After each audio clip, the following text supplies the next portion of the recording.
Welcome back to Proxy Hammer, everybody. And today we're going to be looking at Falcons again, but we're not going to be looking at the Falcon itself. We're actually going to be looking at its special rule, Cloudstrike, and we're going to be talking about how to support a first turn Cloudstrike assault. So as many of you know, the Cloudstrike ability allows you to come from reserve during the first turn, much like a drop pod. And it's a very powerful ability if used correctly, but if you're not careful with it, you can easily leave 200 plus points of your models out in the middle of nowhere that can be easily killed, isolated, and otherwise just made ineffective.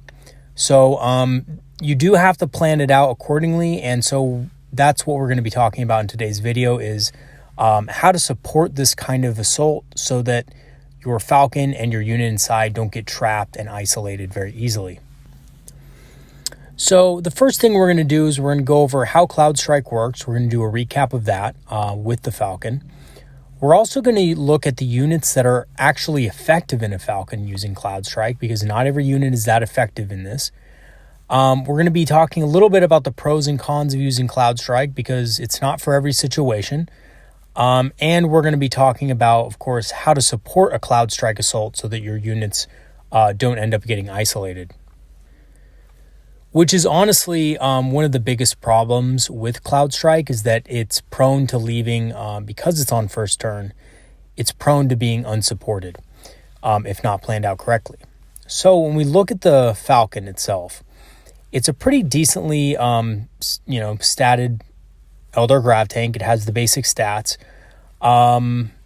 Nothing out of the ordinary. It's pretty fragile when compared to, say, a Wave Serpent, in that the Wave Serpent has a 5+ invulnerable save and cannot be wounded on rolls of a 1, 2, or 3. So the Falcon is quite a bit more fragile, but the thing about the Falcon, though, is that it has slightly better weapons.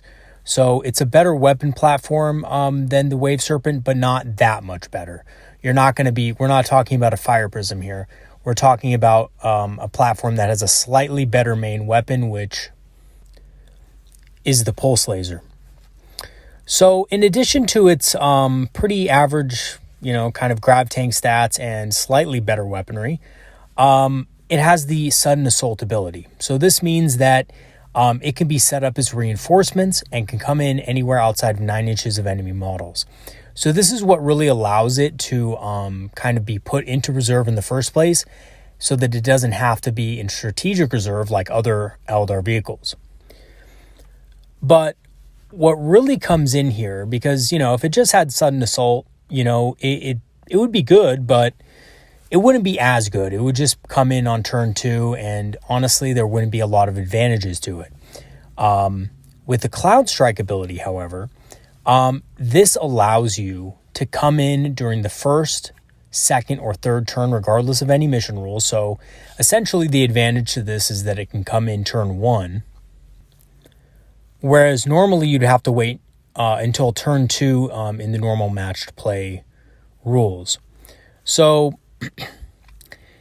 in addition to this, the units that are inside of it, because this is a transport, the units inside can disembark that turn as long as they're more than 9 inches away from enemy models. So this is another advantage, because normally you would have to disembark from a transport in the beginning of the movement phase, so that your models would then, disembark, move, and then shoot, and basically act normally after that.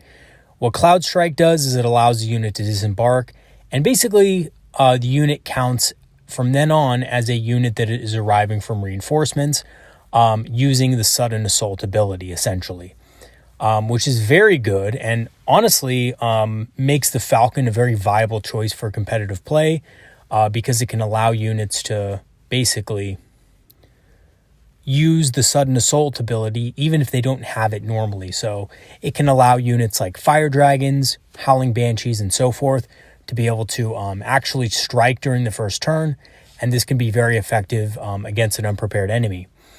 It can carry 6 infantry models, so it's not quite the full 12 like a Wave Serpent, but it basically carries a unit of 5, and it can also carry a character on foot if you do want to support it with a character. like a Warlock or maybe a Farseer. So which units are effective using Cloudstrike? Because not every unit is going to be, benefiting from this ability. There's tons of units that could fit in a Wave Serpent, but probably wouldn't be effective. So typically, Howling Banshees, Fire Dragons, Striking Scorpions, and Warlocks on foot are going to be the units that are actually going to be effective when using Cloudstrike, because they can not only fit in a Wave Serpent, but they're really the only units that benefit from being close to the enemy like this. Howling Banshees and Striking Scorpions, as well as Warlocks, all want to be close to the enemy so that they can assault. Warlocks more on the side of supporting other units that are moving up. And then, of course, Fire Dragons have a range 12 weapons, and they're only effective within short ranges. So when we take a look at the Howling Banshees and why they're good with Cloudstrike, first of all, they're an assault unit, right? So they want to be close to the enemy. And with a good Strands of Fate roll, they can actually pretty much guarantee that they're going to be charging turn 1 with the right setup. And they're very good at basically locking down potent shooting units like Devastators and things like that, because they can deny enemy overwatch. And basically, this allows them to strike a severe blow against a unit that might actually be pretty resilient to shooting. There are quite a few Space Marine shooting units that like to sit in cover and are very tough and resilient against shooting, especially with the new Armor of Contempt rules. And this unit can kind of bypass that. And if your enemy doesn't screen it out properly, your Howling Banshees can very well charge in and just murder them, do insane damage, and basically alpha strike the unit, preventing it from doing anything that game. Now, Striking Scorpions are a little bit more of a character assassination squad.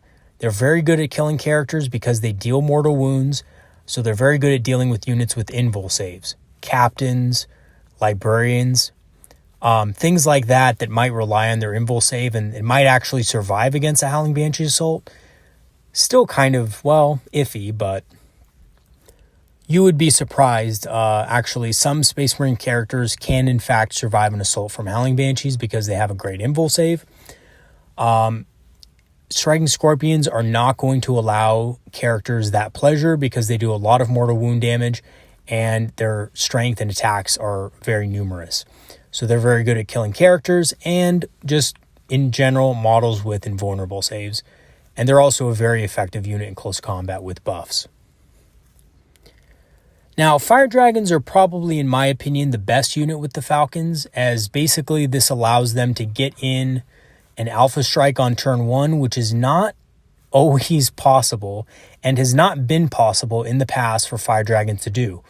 Typically, what you would have to do in the past with Fire Dragons would be to put them in a Wave Serpent and move them into position for turn 2 possibly. But with the Cloudstrike ability, these guys can really come into their own and bust open tanks turn 1 so that the rest of your army doesn't have to deal with that for the rest of the game. My favorite tactic with these guys using a Falcon is actually to give the Exarch power that gives them a little bit extra range, and use that to take out a tank in their backlines. Typically, if you do it this way, the 16 inches will be enough, even if they do screen you out, to be able to hit that enemy vehicle. So they are a really good way of taking out vehicles that, honestly, your fire prisms might not be able to see. And I think, to be honest with you, I'm probably going to do a little bit of a deep dive into Fire Dragons a little bit later in this edition. But I think that they're one of the units that can definitely hold a place as a third slot in your heavy support battalions and things like that, because they are able to deal with tanks and stuff that like to hide behind terrain with the Cloudstrike ability. And then, of course, Warlocks on foot. Now, I put these here. It's a little bit of an odd choice, but I put these here because if you are running these guys up with other units during your first turn and you want to drop psychic powers down on turn 1 to debuff enemy units so that the rest of your army can benefit from them, these guys are a great choice to have Cloud Striking, because normally if you guys have these in a Wave Serpent, they won't be able to disembark on the first turn, and also be in range to cast their psychic powers. Because these guys' psychic powers, believe it or not, have kind of a short range. You might not be in range, but if you have a Falcon, well, if you have them in a Falcon with Cloudstrike, they can definitely be in range to cast these psychic powers, whether it be Jinx, Restrain, and you can get some key psychic powers off at the right time of the game. Whereas normally you wouldn't be able to do this. So I think these guys are also a great pick for Cloudstrike. However, I do think Cloudstrike's a very good ability, but there are some pros and cons of using this. So the pros of it, obviously, are you get a guaranteed first turn assault with units that are assaulting out of it, with the Strands of Fate ability and Ghost Walk, which a lot of armies have. And obviously alpha striking enemies is very powerful. It also allows units that don't normally have the ability to deploy in this way. A lot of flexibility when it comes to how much damage they can do and when. Key point to this is Fire Dragons and Howling Banshees. Fire Dragons and Howling Banshees normally would not be able to be pulling off turn 1 engagements, either by charges or shooting. But with the Cloudstrike ability, these two units can do it. Now, Striking Scorpions, in some circumstances, can in fact pull off a turn 1 charge because they have the Advanced Positions ability.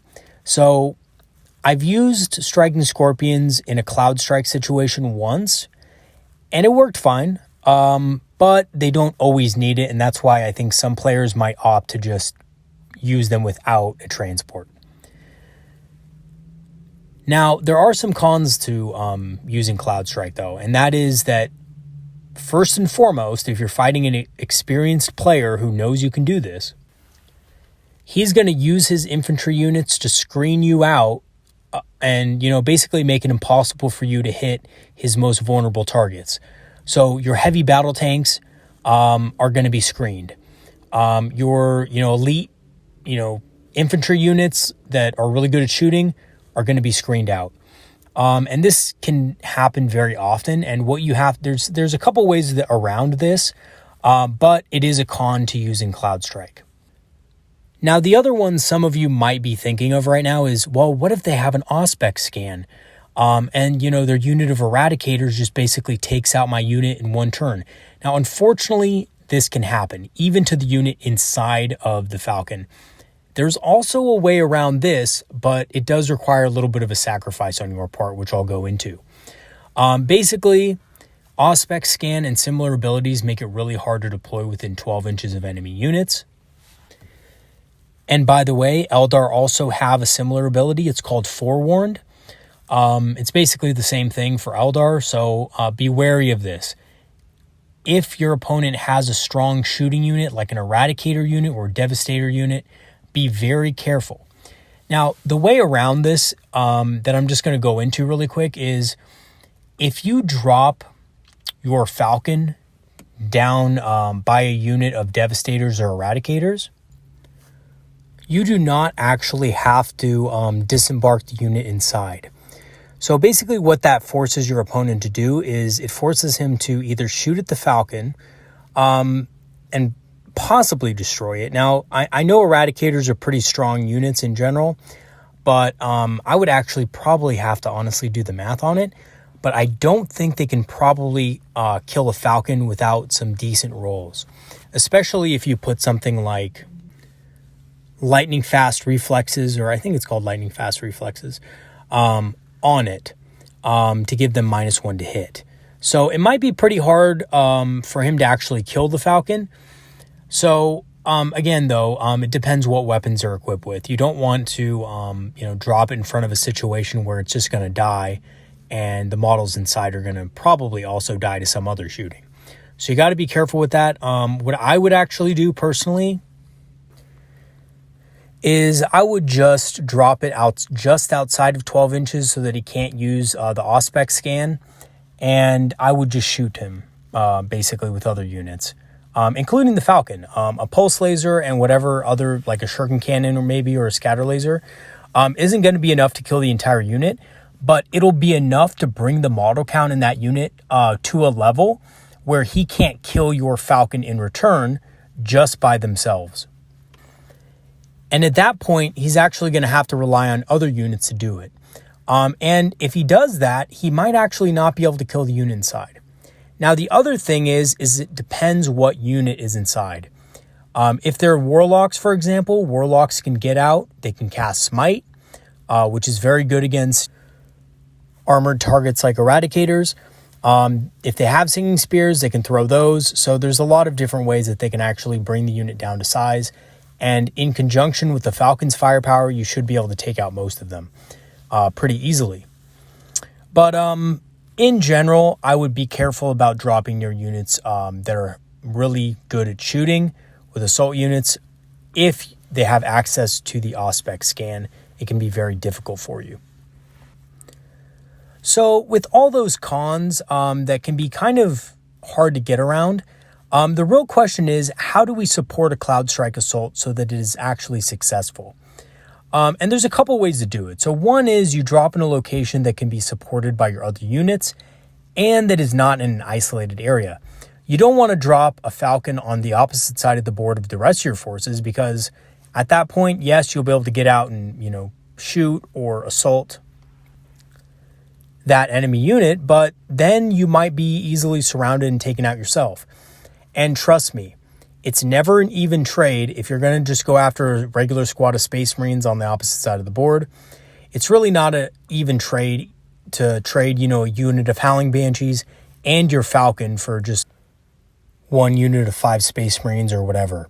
So you do have to be careful with that. You need to make sure that your Cloudstrike assault is supported properly. And you need to deploy in a way where your opponent will have to split some of his forces so that you're not dropping in front of your entire army. So when you're deploying the rest of your army, you need to make sure that you're deploying in such a way where he has to spread out his force in some way. And there's multiple different ways to do this. We have a lot of redeployment abilities that can mess with your opponent and force him to try to defend some sides of the board that you may not even be on when you actually redeploy your models, which I'll go into. So you want to make sure that you can do this so that, again, he doesn't deploy all of his models in one place and you're basically just landing in front of his entire force. That is not an effective way to use Cloudstrike either. And honestly, when all is said and done, sometimes you're not going to be able to deploy turn 1. And that's what I think some people have to wrap their heads around. Sometimes we like to, plan ahead as much as possible. But if we're facing a really savvy opponent that's really experienced, he doesn't want to let you deploy near his army and he screens out properly, just drop it. The truth is, you can always wait until turn 2 to come in when his troops are a little bit less screened, his units are a little bit more vulnerable.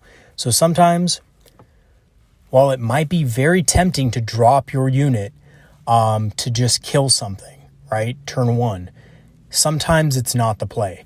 And especially if you can't back it up, if you can't support it, or if you're dropping something in front of his entire army and you're not going to have a good target, it's better to wait one turn and to make sure your unit can do more damage and have more impact in the game than to drop them and do some damage early, but actually not be that effective because you end up getting a suboptimal engagement with them.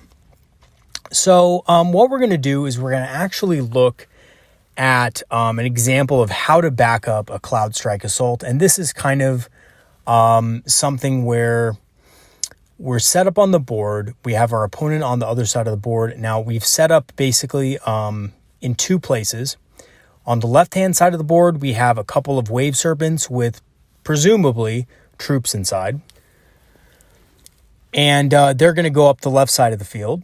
And then on the right-hand side, we have a unit of jet bikes, and we have a Wraith Lord or something equivalent. And we have, our Rangers deployed in advanced positions to kind of, make best use of terrain and stuff like that. And also, screen out your own units from getting deep striked as well by drop pods or anything else. So when we look at the battlefield here,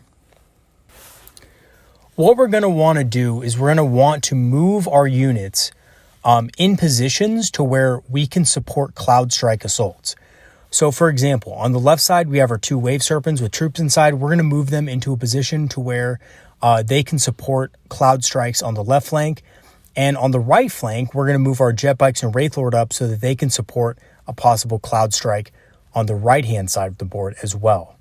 Now, the reason we're doing this is because we're going to be dropping down our units turn 1, and we're really going to want there to be units ready to respond, because you're going to drop your guys down and you're going to kill something, right?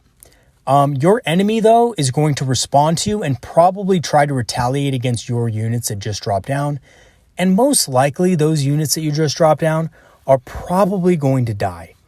Or, you know, in the best case scenario, be pretty badly damaged.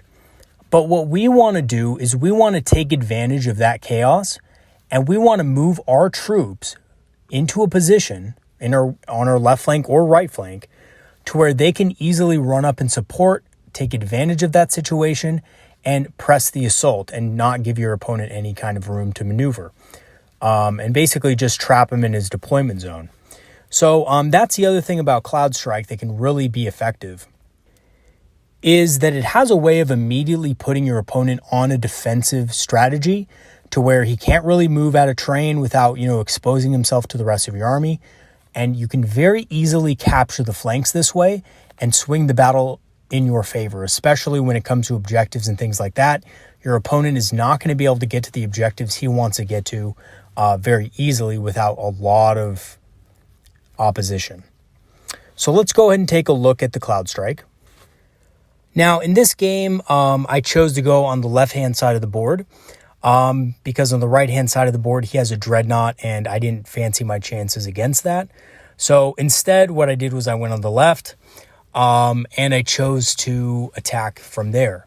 Now, on the left-hand side, I have the unit of Howling Banshees charging a unit in the forest. Now, in this particular game that I remember, I was charging a unit that was not an Eradicator unit and that couldn't really retaliate. And to be honest with you, yes, he could have used that Forewarned ability, or, well, not Forewarned, Auspex scan, but it just wouldn't have been worth it using it on that unit, so he ended up not doing it. But if that unit was an Eradicator unit or a Devastator unit, I would just honestly keep away from it. Maybe put your Cloudstrike on another position, maybe on the right-hand side of the board or something like that. Or, like I said, land it outside of 12 inches, keep your squad inside, and just shoot at it and, just nail it down that way. But, as you can see here, our Wave Serpents on the left are in a perfect position to support whatever kind of retaliation he has planned for us from our Cloudstrike. We have 2 units of Rangers also prepared to deal with it. He actually, in this game, had 2 Rhinos packed with regular tactical Marines. It wasn't that, there weren't that much threats on the left-hand side of the board, and that's why I chose to go for that side, because I determined that it was a little bit weaker. On the right-hand side, he had a more elite unit in that Rhino of Stern Guard veterans, which honestly are very capable of, jumping out and just obliterating things. And he also had a Redemptor Dreadnought, which is also very strong and powerful. And that unit on the right there that you see in the craters was in fact an Eradicator unit. So I didn't want to, kind of land in that direction. But again, like I said, if that unit on the left was Eradicators, I probably wouldn't have charged my Howling Banshees in. You have to be very careful with that kind of thing. So, as you can see, though, either way, I have my flank supported.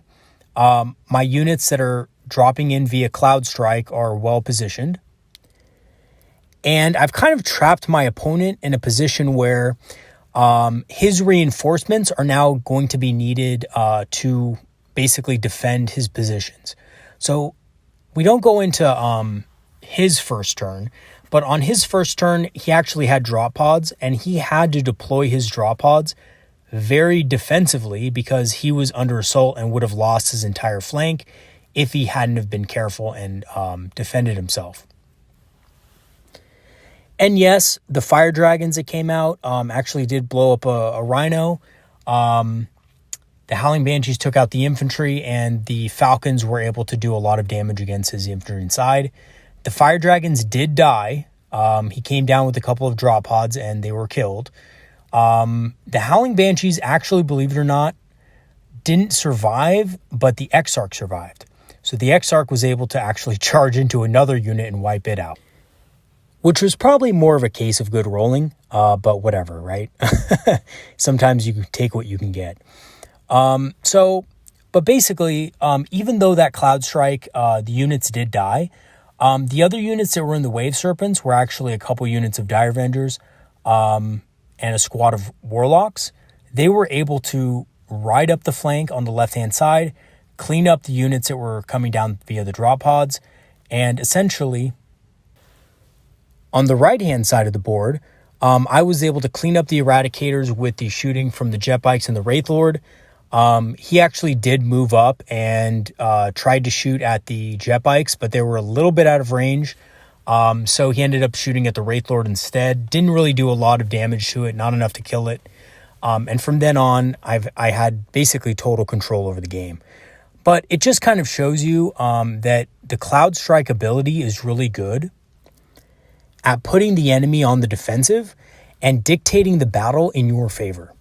Especially in the objective game, as you can see here, basically he couldn't move out of his deployment zone. He had a lot of trouble doing this in this game, and it was funny because he actually told me after that game that he preferred fighting lists with fire prisms rather than have to deal with the Cloudstrike ability. So even though the Cloudstrike units didn't do an obscene amount of damage or anything, I mean, really the Howling Banshees just killed a regular unit of guys. They did end up killing something else later, but they just made up their points, and the Fire Dragons just killed a Rhino. So they didn't really do a lot either. But what was really neat about this was the fact that, again, it put the enemy on the defensive, and he couldn't really do anything but use his drop pods defensively, and this allowed me to end up taking control of the game later on. And because I was able to support my push with the two Wave Serpents on the left-hand side, and this doesn't have to be Wave Serpents, this could be any unit, but because I was being, I put them in a supporting role, his drop pods coming in were not able to fully capitalize and make up their own points, again, because I was in a position to deal with it. If I hadn't moved those Wave Serpents up, I would have been in a lot worse position on the left flank. And from there, he probably would have taken control of the left flank eventually, overpowered my Falcons and the squads, and ended up capturing the left-hand side of the board. So, in conclusion, I think Cloudstrike is a very powerful ability. It can be extremely effective if supported and set up correctly. Even if your units kill whatever they're after and then die in return, you're setting the rest of your army up for a lot of success, and you're putting your opponent on the defensive. However, if it's not done right, it can lead to both your Falcons and your units being isolated and destroyed, especially if you don't support them. When I was first running these, honestly, I made a mistake once of leaving a Fire Dragon. I used the Fire Dragon unit to blow up a Dreadnought. And honestly, it wasn't worth it because even though that Fire Dragon unit made up its points, both that Fire Dragon unit and the Falcon that basically carried them into battle were isolated and destroyed. And at the end of the day, all I had was a Dreadnought to show for it. And it didn't change the way my enemy was moving or playing at all. So you have to do it right. You have to support your units so that if your Fire Dragons or whatever it is are destroyed, they'll be quickly avenged. And lastly, depending on what your opponent does to prepare for your reinforcements coming in, if he screens out his units, if he has things like Auspex Scan ready for you with Eradicators positioned well, it might be smart to come in later in the game. You don't always have to come in on turn one. There may be some situations where coming in later with your Cloudstrike might be the more effective option, even though it is tempting to come in on turn one because normally it's not really allowed in normal mission rules. So it can be very tempting to do that with the Falcon. And trust me, it is a risk. It can pay off, but you always want to be careful. And first and foremost, you want to make sure that it's worth it. All right, everybody, that's it for today's video. If you guys have any comments or concerns or, just general questions about Cloudstrike or about the way that you've been using it in games or any tips or anything like that, be sure to leave them in the comments. I'd really appreciate it. I really like your guys' feedback, and, I enjoy commenting back on all your guys' comments and stuff like that. So please do leave a comment if you feel so inclined to ask a question or want to address something or, just have something on your mind in general. All right, everybody, that's it for today. I will see you guys next time. And, peace out. See you later, everybody. Have a good one.